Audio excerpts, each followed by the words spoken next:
খুশি চাচা গেলে চাচি খুশি খাইলি লটর বটর করবেন লটকন আসেন আসেন মিষ্টি লটকন আসেন আসেন বেন গেলে বেন কত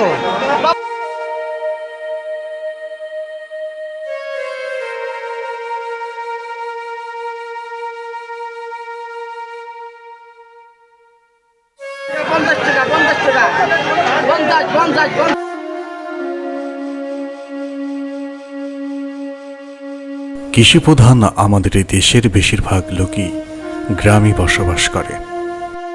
দৈনন্দিন চাহিদা মেটানোর জন্য প্রয়োজনীয় দ্রব্যাদি ক্রয় বিক্রয়ের উদ্দেশ্যে গ্রামবাসী একটি নির্দিষ্ট দিনে নির্দিষ্ট স্থানে মিলিত হয়, তাকে হাট বলে। একে বাদ দিয়ে গ্রামের লোকজনদের জীবনযাত্রা, গ্রামের লোকদের অর্থনৈতিক কার্যক্রম চিন্তা করা অসম্ভব।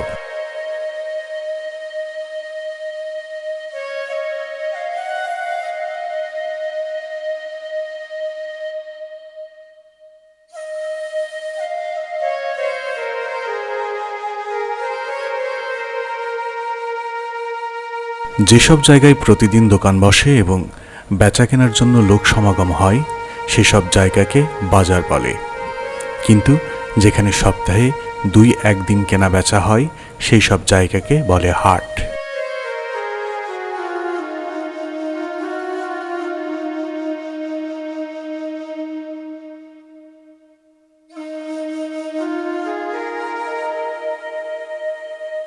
হাটে জিনিসপত্র বেশি আসে এবং ক্রেতা বিক্রেতার সমাগম বেশি ঘটে।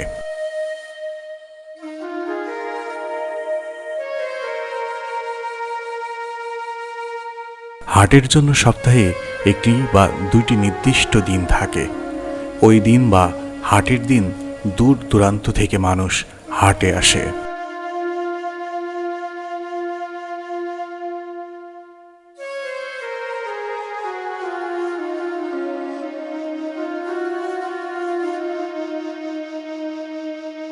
চুয়াডাঙ্গার হিজলগাড়ি এমনই এক জায়গা যেখানে হাট ও বাজার দুইটাই আছে। সপ্তাহের শনি ও বুধবার এখানে হাট বসে। এই হাটকে কেন্দ্র করে দূর দূরান্ত থেকে মানুষ আসে। কেউ আসে তাদের জমিতে উৎপাদিত ফসল বিক্রি করতে, কেউ আসে সংসারের নানান জিনিসপত্র ক্রয় করতে।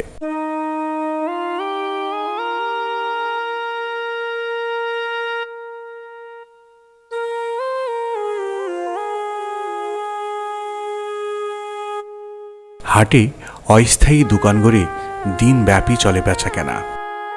অস্থায়ী এই দোকানগুলোকে স্থানীয়রা চট বলে।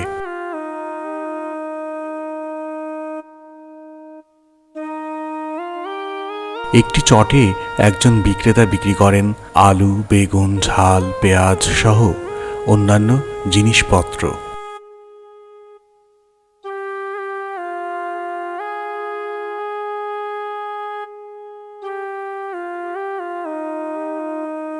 হাটবারে হাটে দেশি বিদেশি ফলের সমারোহ চোখে পড়ে। হাটে যেমন সবসময় পাওয়া যায় মৌসুমি টাটকা তরি তরকারি, তেমনি মৌসুমি সুস্বাদু ফল।